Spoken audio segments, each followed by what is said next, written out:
Je remercie tous les missionnaires qui sont fait intervention dans la première session du deuxième jour. Qu'Allah vous récompense. Qu'Allah fasse que vraiment tous les fidèles de Imam Mahdi l'Islam qui sont venus ici pour assister Jalsa, ce que le thème, le missionnaire a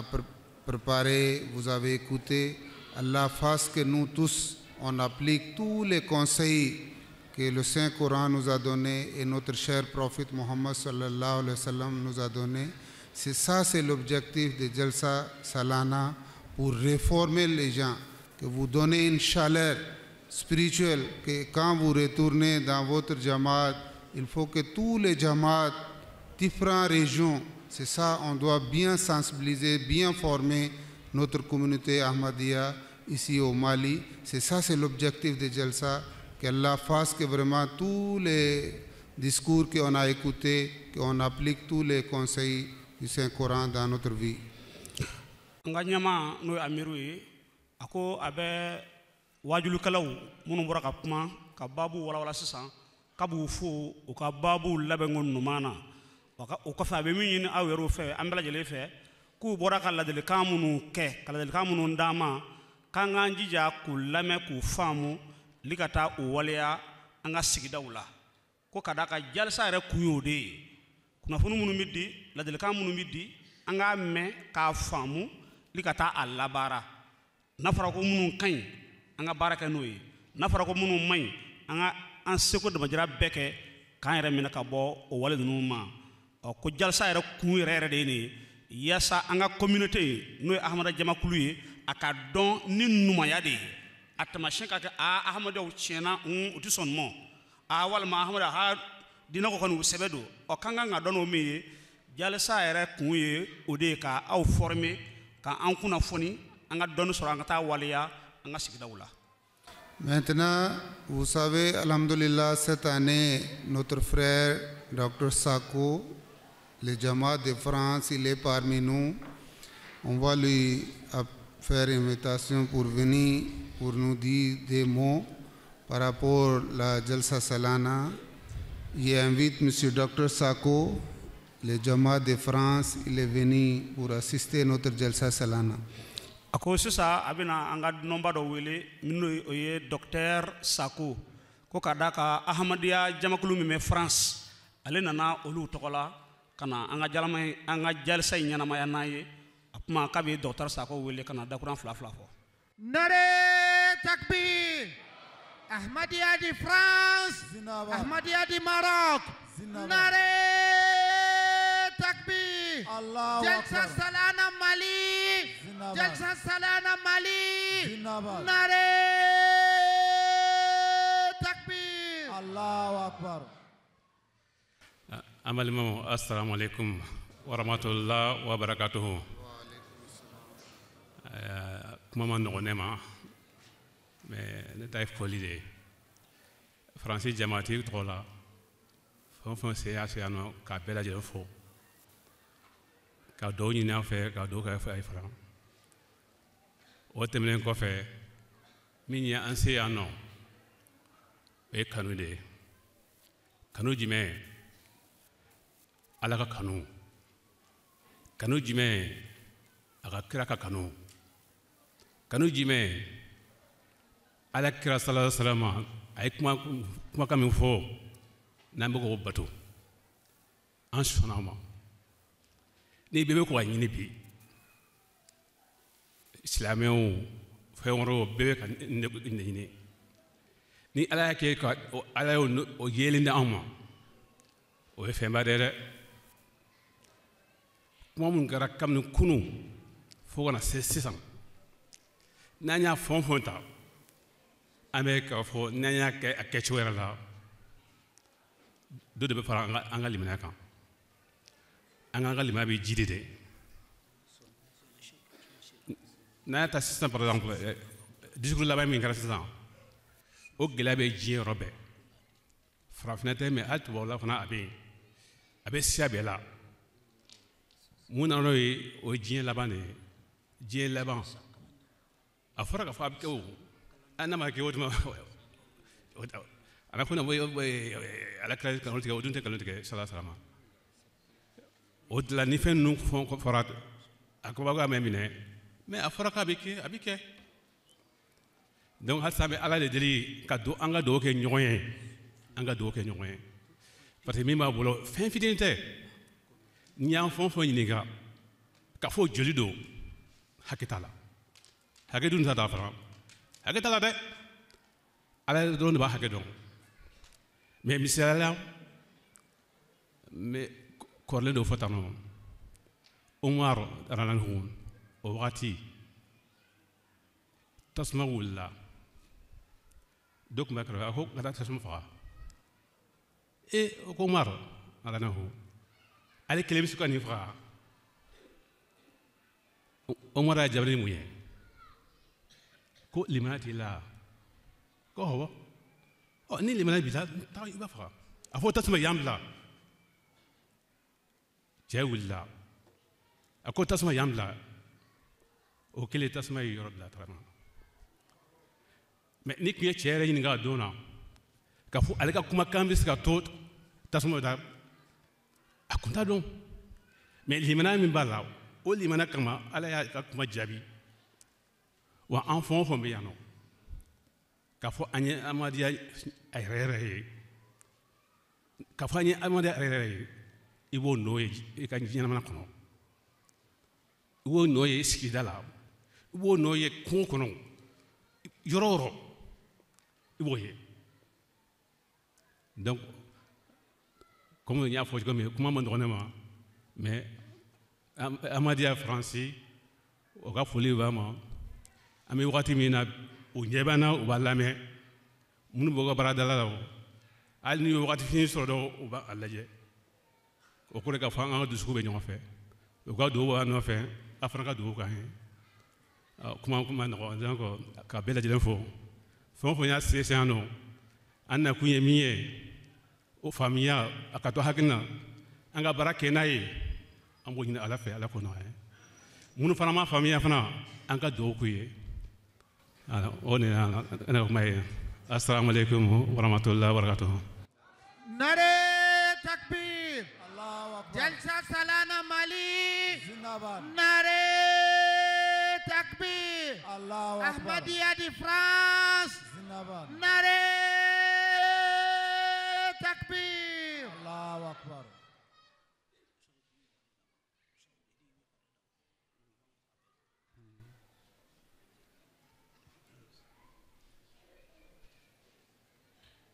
assalamu alaikum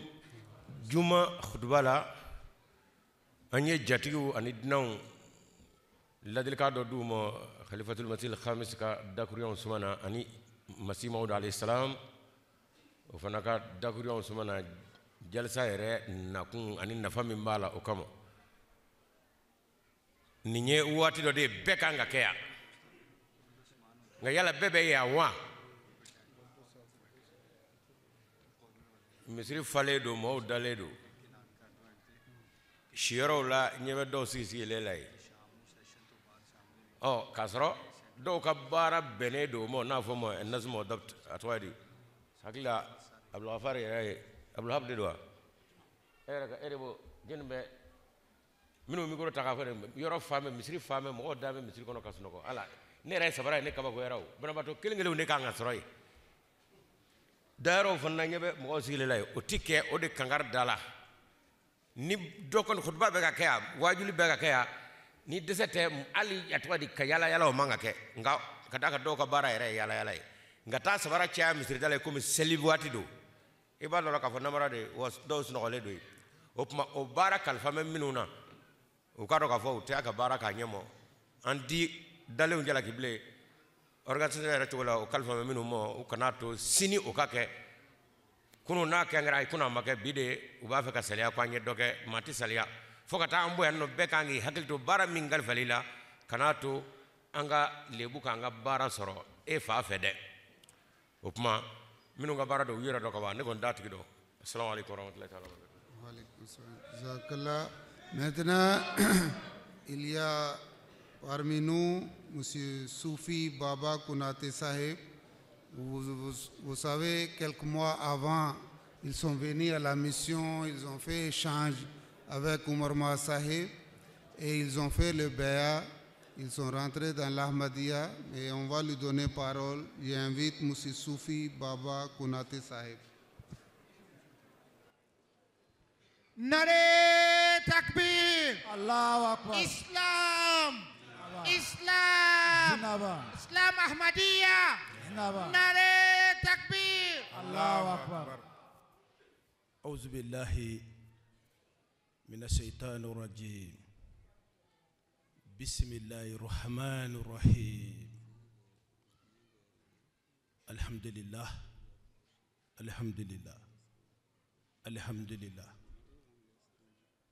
أمي سيراكا كما ورثتي نعلته ودي لا إله إلا الله محمد رسول الله صلى الله عليه وسلم ka tila ka foli ta k'a lase Gula Amadu ne ye Madi ye a ka baara ɲuman diɲɛ bɛɛ bɛ k'a ye ka na tila ka seereya k'a fɔ jama min sigilen filɛ nin ye aw dɔrɔn tɛ dɛ diɲɛ yɛrɛ bɛɛ de ye Amadiya ye. Nare Takbir. Ghulam Ahmad ki Jai. Ni ko diɲɛ bɛɛ ye Amadiya ye i b'a ye Ala ye fɛn min bonya ni fɛn bɛɛ ye o de ye adamaden. Ala ko walakadi karamuna bani adama wa hamalna fil birri wal bahri wa razaqna min tayyibati wa fadanna ala kasir man kalakina tafdila. Adamaden de ka bon ni Ala ka dan fɛn bɛɛ ye. O adamaden a dilalen no ni dilancogo jumɛn de a dilalen no ni Amadiya de i b'a ye Ala ye adamaden fisaya ni danfɛn bɛɛ a ye Ala yɛrɛ ye Alaya bila adamadenya na bolo fila ye Alahu ye sen fila ye Alahu ye nka adamaden kadiri tɔ ye Muhammadu ye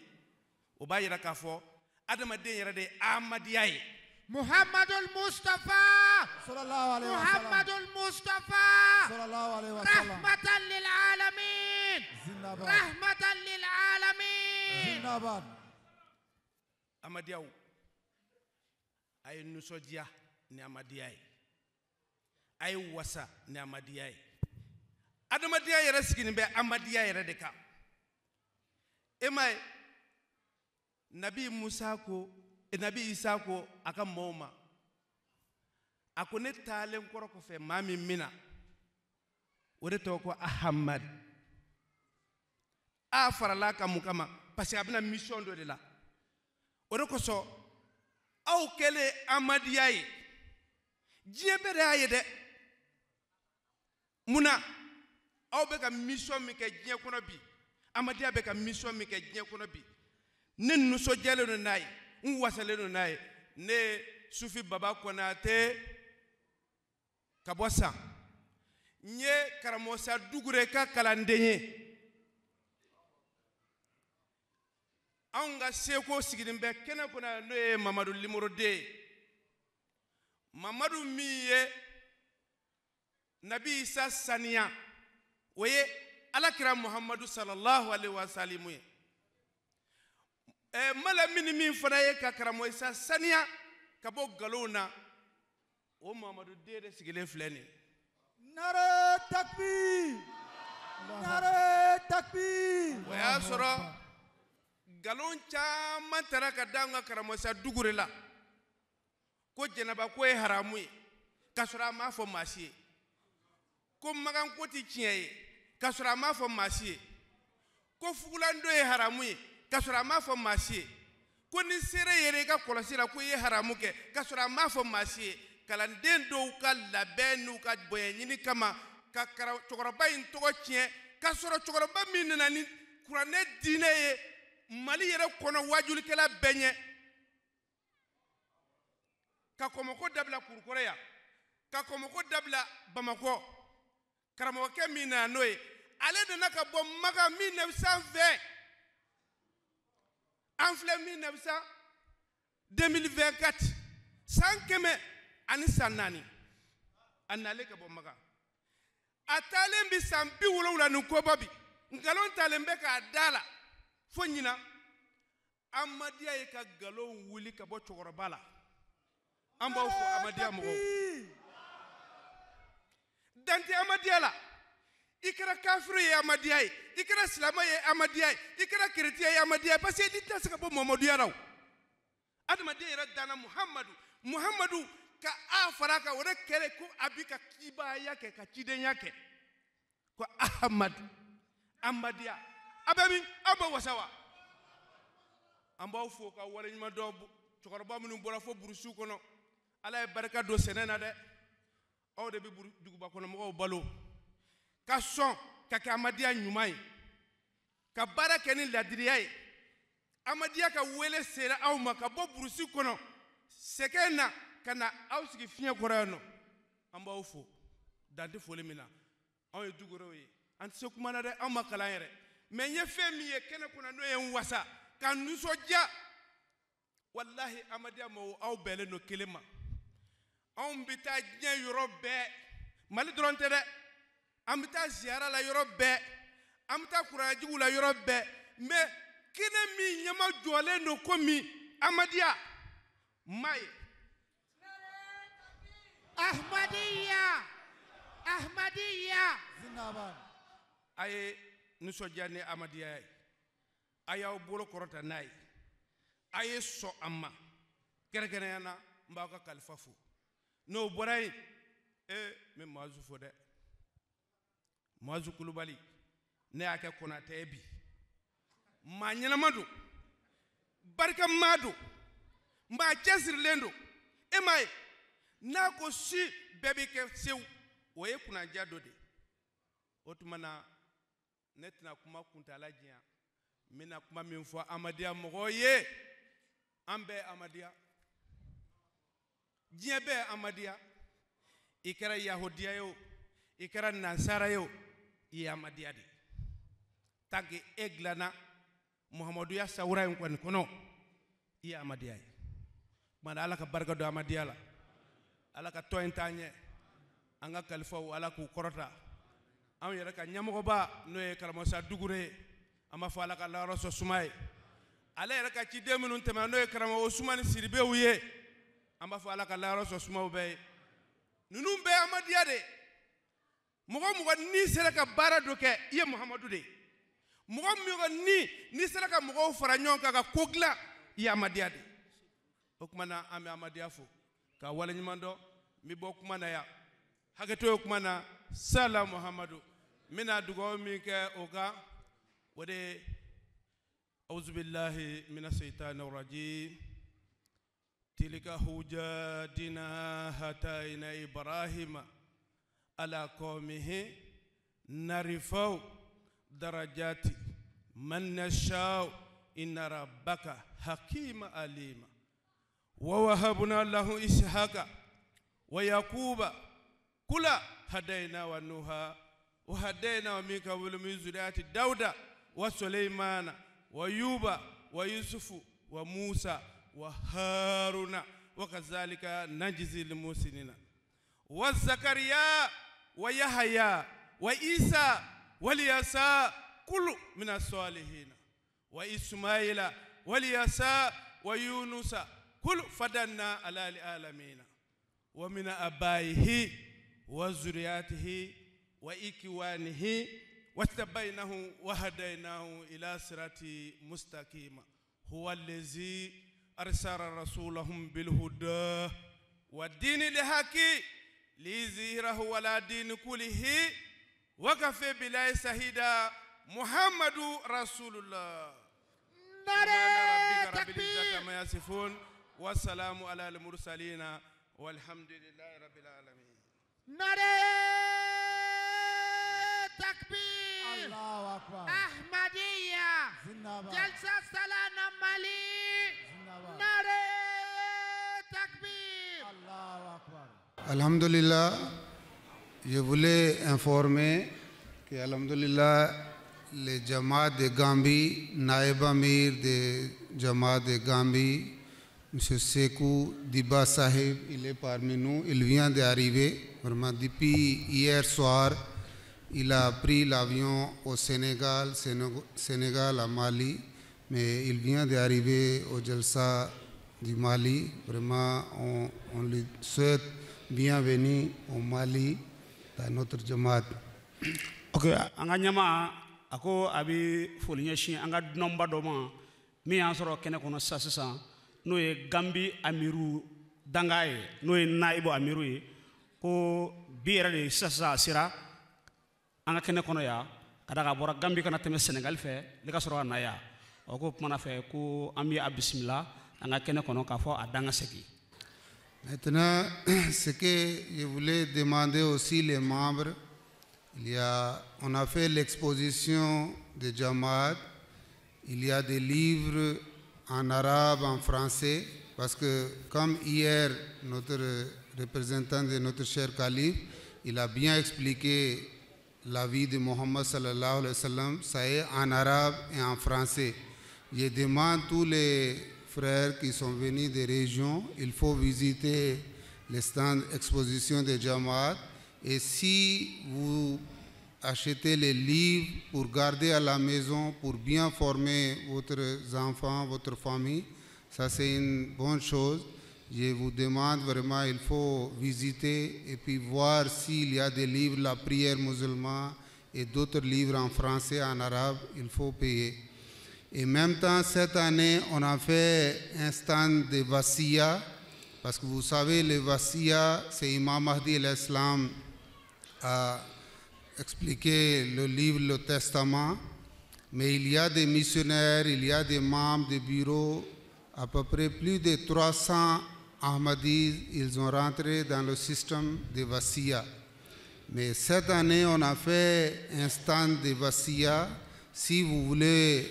comprendre à propos de Wasiya, il faut approcher. Et celui qui a déjà fait le Wasiya, il y a des systèmes de Jamaat, on doit faire chaque année rapport au Markaz. Il faut que les gens qui sont déjà fait le Wasiya, ils peuvent approcher aux responsables pour demander s'il y a des conseils par rapport aux rapports, ils vont vous indiquer. Alhamdulillah, anganyama ako abi au kunafoni ka fo angando ka gwado karengre exposition tokola no e livre bi fere yoromina livre be munu ni jamatu raka livre do min aseba kun yasa angu san ku kala ka kunafoni soro ono bora jaw fana be ni sera na bi jaw ye munu ye tarku kunafoni ye ko munu kera ako nga karengre bolo ma min ye livre nunu ye ale ba yin aw fe aga teme livre fere roina exposition na ka fle ka laje livre munu be ne e mako bola kada ka do be iba soro al ne era kalande bi se ka sankata nay e ka dema bi akala obi no soro la kada ka bi soro arabu kana abi soro français kana ko mana fo livre nunu o be an kamande ako karangara bolu ma kalfa kala sigde min ni abora marko kana ko mana la kara muhammad sallallahu alaihi wasallam ka nyana ma min ga kunu ko o gafe o be no la vie de Mohamed abe arabu kala wa abe nasara kana no français kan o ko mana fa ni mam ko kuna hon to soro o livre fana karangara dembe ka fara livre wara ka ina fo la prière musulmane no e sel sulon ma ma ko be jo fen fena sel ko era kunga akunguna nyenye abe wala wala mbe o gafe nkono o mana fa ko livre fana be ka fara livre wara ka a français be arabu be ko nga kuyi aw kata alaje ka don imako be mina ka demba mako be mina e ka se ka o yini ala akono boraye bara wara be min ni o sigi senganyina o ye o ke gwa karangara lenye bara nu konana no ye wasiya ko wasiya o ye imam mahdi alayhi salam ale reka kunafun dilenye mamina ne aba aka wati labawna ala kale ka kunafuni ka fo e ka wati to te bere ibli o kala minge aye kitabu karangara no sebe o koredi imam mahdi re kitabu karangara no sebe ko to da ko el wasiya o konnana ale tale ko buna ka chogo mina ale ko fe ayo lu wala wala o ko fe a contribution boda karangara minni ayo sigi kaba re clé no e wasiya a mana wasiya re fana nafaka o munu me wasiya ko no ka korolu ba don contribution bonda min do olu ka sarata ka chani on ma gwanzan dai wasiya saralaw olu le jɔmɛ olu wari sara min contribution min n'an b'a di wasiya sarabaw de ta ka ca n'an tɔ ta ye ka da an tɔ ta ye min ye an bɛ min sɔrɔ kalo kɔnɔ an b'o tila 16 15 o y'i ta ye 16nan o de bɛ bila jamana ka kɛsu kɔnɔ nka minnu n'olu bɛ wasiya la olu b'u ta tila 10 ye 9 ye u ta ye 10nan